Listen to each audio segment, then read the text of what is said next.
Hello friends, welcome to our YouTube channel MK study world.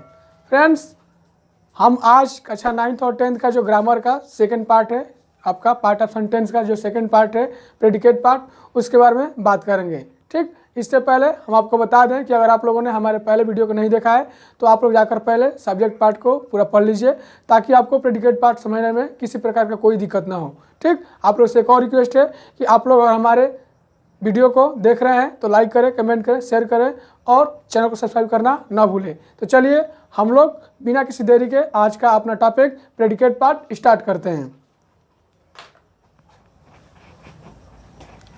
तो predicate part कहते किसको हैं?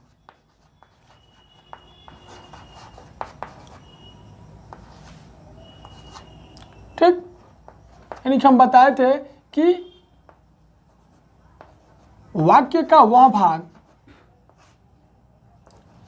वाक्य का वह भाग जो सब्जेक्ट पार्ट के बारे में बताता है,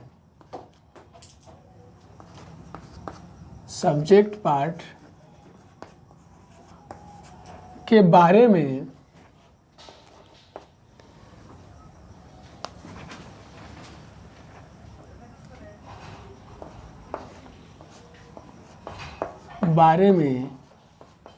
बताता है,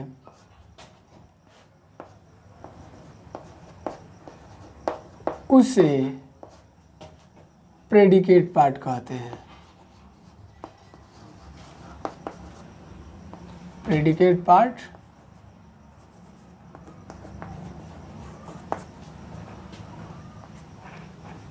कहते हैं। ठीक, यानी कि वाक्य का वह भाग जो सब्जेक्ट पार्ट के बारे में बताता है उसे प्रेडिकेट पार्ट कहते हैं। इसे एग्जांपल दिखा दें, हम इसे कह दूं कि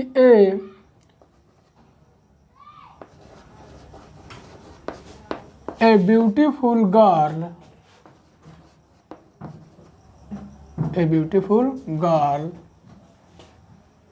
इज कमिंग फ्रॉम मार्केट।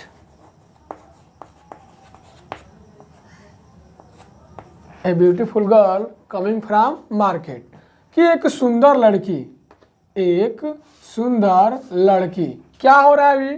तो सुंदर लड़की जो है ना, उसकी जानकारी यहाँ पे दी गई है कि वह क्या है, क्यों है, कैसे है, किस लिए है, क्या कर रही है, ना कर रही है, ये सारी जानकारी इन्फॉर्मेशन आपके यहाँ पर है। क्या जी? कि एक सुंदर लड़की बाजार से आ रही है। क्या जी? बाजार से आ रही है। तो ये हो गया आपका सब्जेक्ट पार्ट। क्या हो गया जी? Subject part. और इसकी जानकारी आपको इस पार्ट में मिल रही है, तो इसी को कहते हैं क्या जी? Predicate part. ठीक, इसको क्या कहते हैं जी? Predicate part. ठीक है, तो ये रहा आपका सब्जेक्ट पार्ट और ये आपका क्या जी? Predicate part. यहां से लेकर यहां तक आपका सब्जेक्ट पार्ट है, जहां से क्रिया मिलती है आपका प्रेडिकेट पार्ट कहलाता है। अब ध्यान रखना कि प्रेडिकेट पार्ट 3 प्रकार के होते हैं।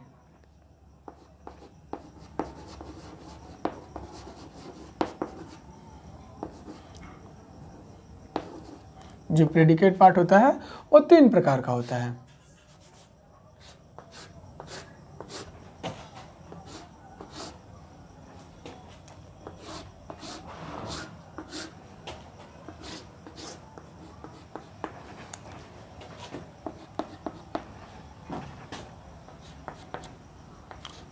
एक होता है ऑब्जेक्ट,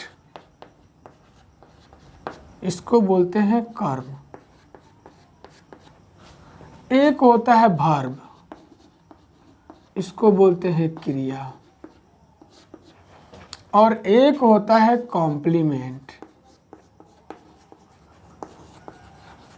इसको हिंदी में बोलते हैं पूरक। ठीक, यानी कि ऑब्जेक्ट, वर्ब और कॉम्प्लीमेंट। अब चलते हैं इसके बारे में जानकारी पता करते हैं। ऑब्जेक्ट क्या होता है? तो ध्यान रखना कि कर्ता द्वारा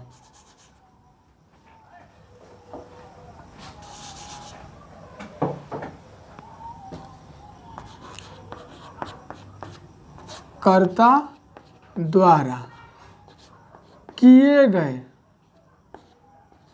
कर्ता द्वारा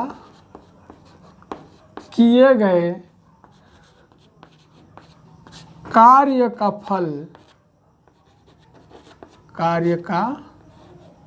फल जिस पर पड़ता है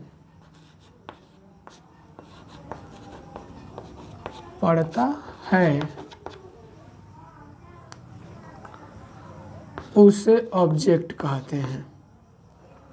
उसे ऑब्जेक्ट कहते हैं। ठीक, यानी कि कर्ता द्वारा किए गए कार्य का फल जिस पर पड़ता है उसे ऑब्जेक्ट कहते हैं। फॉर एग्जाम्पल समझिए, हम अपनी एग्जाम्पल दिखाते हैं।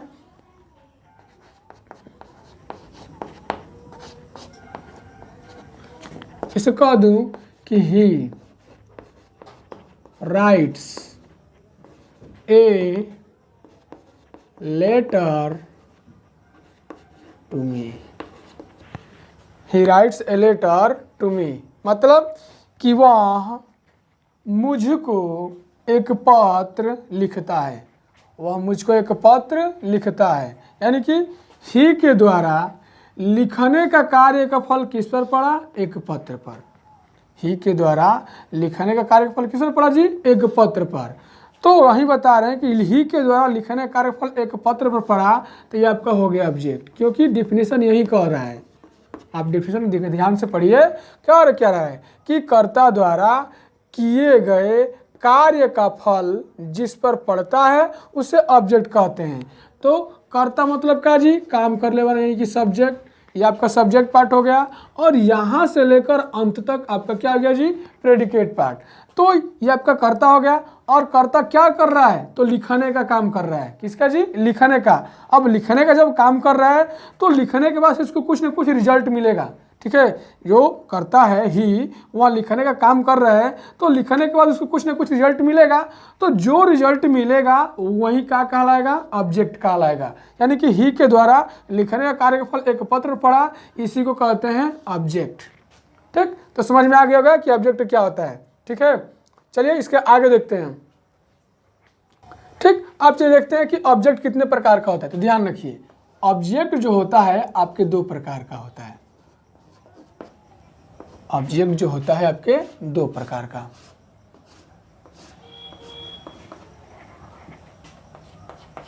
ठीक, एक होता है डायरेक्ट ऑब्जेक्ट,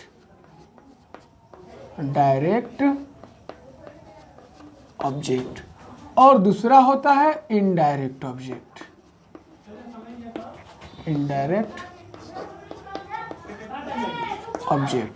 मतलब कि बात कर डायरेक्ट ऑब्जेक्ट की, तो ध्यान रखना प्रत्यक्ष कर्म और इसको बोलते हैं अप्रत्यक्ष कर्म। ठीक है, डायरेक्ट में क्या होता है जी? तो वह शब्द जिससे निर्जीव का भाव प्रकट होता है।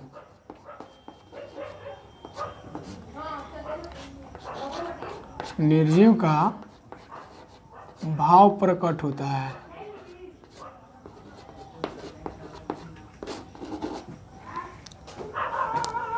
या फिर आप ये भी कह सकते हैं कि वह सब जिसे निर्जीव का ज्ञान होता है उसे डायरेक्ट ऑब्जेक्ट कहते हैं।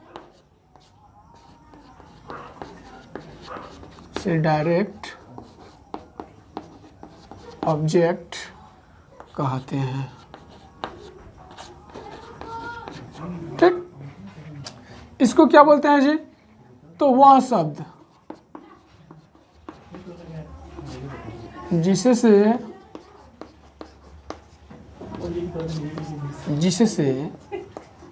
सजीव का भाव प्रकट होता है। सजीव का भाव प्रकट होता है। या फिर आप ये भी कह सकते हैं कि वह सब जिसे सजीव का ज्ञान होता है उसे इनडायरेक्ट ऑब्जेक्ट कहते हैं। ऑब्जेक्ट कहते हैं। जैसे अभी हमने आपको ऑब्जेक्ट के ऑब्जेक्ट से पहले, इससे पहले एग्जाम्पल दिखाया था। इसे कह दूँ क्या कि he writes a letter to me. ठीक, यानी कि ये आपका हो गया सब्जेक्ट, यानी काम तो यही कर रहा है भाई, और यहाँ से आपको क्रिया मिल रही है, तो आपका पूरा पार्ट क्या हो गया जी, प्रेडिकेट। क्या हो गया, प्रेडिकेट। ठीक, अब देखिए ही के द्वारा लिखने का कार्य का फल किस पर पड़ा, एक पत्र पर। ही ने काम किया किसका जी, लिखने का। इसका फल कहाँ मिला आपको, एक पत्र पर। तो क्या हो गया, ऑब्जेक्ट हो गया। क्या हो गया जी, ऑब्जेक्ट। ठीक, लेकिन मेरी बात को ध्यान समझिए, हम बोल रहे हैं डायरेक्ट ऑब्जेक्ट। डायरेक्ट ऑब्जेक्ट मतलब क्या जी, निर्जीव का भाव प्रकट होगा। तो ये देखिए ही ने काम किया तो उसका फल क्या मिला, एक पत्र। क्या मिला जी, एक पत्र। तो ये बताइए कि जो पत्र लिखते हैं आप लोग, ठीक है, जो पत्र लिखते हैं तो वो पत्र सजीव होता है कि निर्जीव, तो वो होता है निर्जीव। क्या होता है जी, निर्जीव। तो जो निर्जीव का भाव प्रकट करता है उसी को हम लोग डायरेक्ट ऑब्जेक्ट कहते हैं। अब और आगे बढ़ते हैं, वह पत्र किसके लिखता है जी, तो मेरे लिए। किसके को लिखता है, मुझको लिखता है या मेरे लिए लिखता है। तो आप एक बात समझिए कि कोई भी काम होता है तो जो रिजल्ट मिलता है उसको हम ऑब्जेक्ट कहते हैं, लेकिन जो रिजल्ट मिलता है वो आपका निर्जीव होता है। और वो रिजल्ट जिसके लिए मिलता है, यानी कि ही राइट्स ए लेटर, वह एक पत्र लिखता है, तो लिखने का काम तो एक पत्र हुआ, तो पत्र तो निर्जीव है, तो आपका डायरेक्ट ऑब्जेक्ट हो गया। लेकिन किसके लिए लिखता है, तो मेरे लिए, तो मैं सजीव की निर्जीव, तो मैं सजीव हूँ, तो इसलिए जिसके लिए लिखा है वो आपका क्या हो जाएगा जी, इनडायरेक्ट ऑब्जेक्ट हो जाएगा। हमको उम्मीद है कि आपको डायरेक्ट और इनडायरेक्ट ऑब्जेक्ट से किसी प्रकार का कोई दिक्कत नहीं होगी और आप लोगों को समझ में आ गया होगा। अगर नहीं आए तो आप लोग वीडियो को पॉज कीजिए और फिर से एक बार दोबारा देख लीजिए।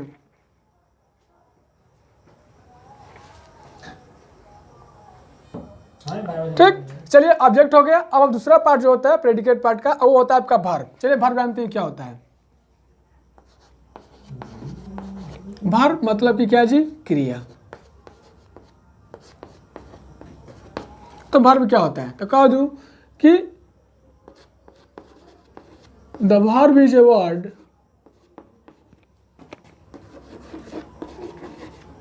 which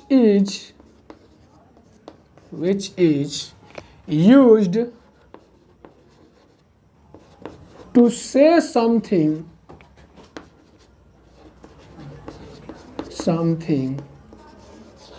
about a noun or pronoun. कि क्रिया एक ऐसी शब्द होती है, क्रिया एक ऐसी शब्द होती है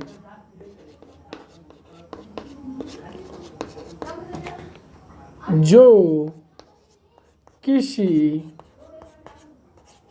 संज्ञा या सर्वनाम के बारे में, संज्ञा या सर्वनाम के बारे में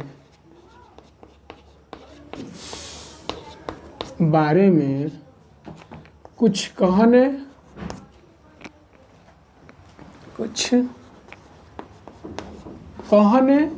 या बताने के लिए प्रयोग की जाती है।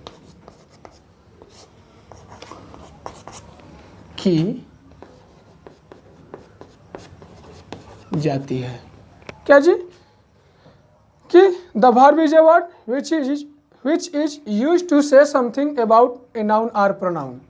कि क्रिया एक ऐसी शब्द होती है जो किसी संज्ञा या सर्वनाम के बारे में कुछ कहने या बताने के लिए प्रयोग की जाती है, उसी को हम वर्ब कहते हैं। नहीं तो हम आपको एक और आपको बता सकते हैं वर्ब के बारे में definition.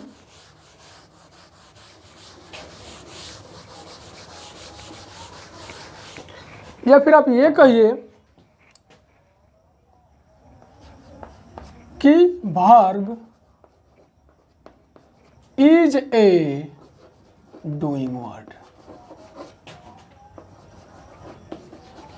Verb is a doing word मतलब कि कार्य शब्द ही क्रिया है, कार्य शब्द ही क्रिया है। ठीक, यानी कि जो आप काम करते हैं, आप जो कुछ कीजिए, ठीक है, आप जो काम करते हैं वो सारा का सारा क्या होता है जी, क्रिया होता है। समझ में आ गया। ठीक, इस एग्जांपल दिखा दूं, कह दूं का, इसे कह दूं कि माय फ्रेंड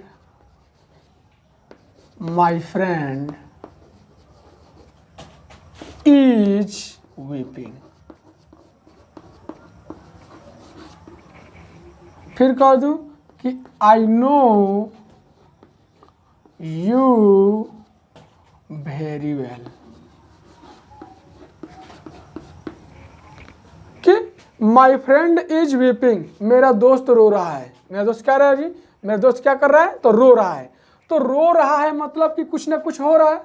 रोना भी एक काम होता है भाई, रोने में भी मेहनत लगती है। ठीक, तो जो रो रहा है वही आपका क्या है, कार्य है, यानी कि कार्य है। और आपका कार्य ही क्या कहलाता है, क्रिया कहलाता है। और एक रो कौन रहा है, तो मेरा दोस्त, क्या जी, मेरा दोस्त। और मेरा दोस्त क्या है, तो एक नाउन है, यानी कि संज्ञा है। यानी कि इस संज्ञा के बारे में रोने की जानकारी बताई जा रही है, रोने का कार्य की जानकारी बताई जा रहा है, तो आपका क्या हो गया, वर्ब हो गया। फिर कह दूं कि I know you very well, मैं तुमको बहुत अच्छी तरह जानता हूं, मैं तुमको बहुत अच्छी तरह से जानता हूं, तो ये आपका हो गया सब्जेक्ट। और यहां से लेकर आपका क्या हो गया जी, पूरा प्रेडिकेट हो गया। ठीक, अब देखिए आई जो है जानने का काम कर रहा है, क्या जी, जानने का काम कर रहा है। किसको, तो तुमको। तो आई के द्वारा जानने का जो काम हो रहा है वो तो हो गया वर्ब। भाई जानना भी कुछ काम होता है कि नहीं। ठीक, तो जानने का जो काम हो गया तो वो आपका वर्ब हो गया, यानी क्रिया हो गई, क्योंकि कार्य शब्द क्रिया होता है। तो आई जो है आपको जानने का काम है तो वर्ब हो गया। अब किसको जानना है, तो तुमको जानता है। किसको जी, तुमको जानता है, तो ये आपका हो गया क्या जी, ऑब्जेक्ट। क्या हो गया, ऑब्जेक्ट। ठीक, क्योंकि आई के द्वारा जानने का कार्य का फल यू पर पड़ रहा है और कर्ता द्वारा किए गए कार्य का फल जिस पर पड़ता है उसी को हम क्या कहते हैं, ऑब्जेक्ट कहते हैं। हमको उम्मीद है कि आपको हर बात समझ में आ गई होगी। ठीक, आ गई होगी। मैं आपसे यही रिक्वेस्ट करूंगा कि अगर आपको नहीं आती है तो फिर आपको हम लोगों को टेलीग्राम के माध्यम से, MK स्टडी वर्ल्ड के माध्यम से आप कोई भी आप डाउट भेज सकते हैं और आप अपना सलूशन पा सकते हैं। ठीक है, तो आज के लिए इतना ही रहते हैं। तब तक के लिए क्या आपसे एक रिक्वेस्ट और करूंगा कि अगर आप लोग को हमारी वीडियो अच्छी लगे तो आप लोग लाइक करें, कमेंट करें, शेयर करें और चैनल को सब्सक्राइब करना ना भूलें। तब तक आज के लिए इतना ही रहते हैं, चलते हैं, गुड बाय।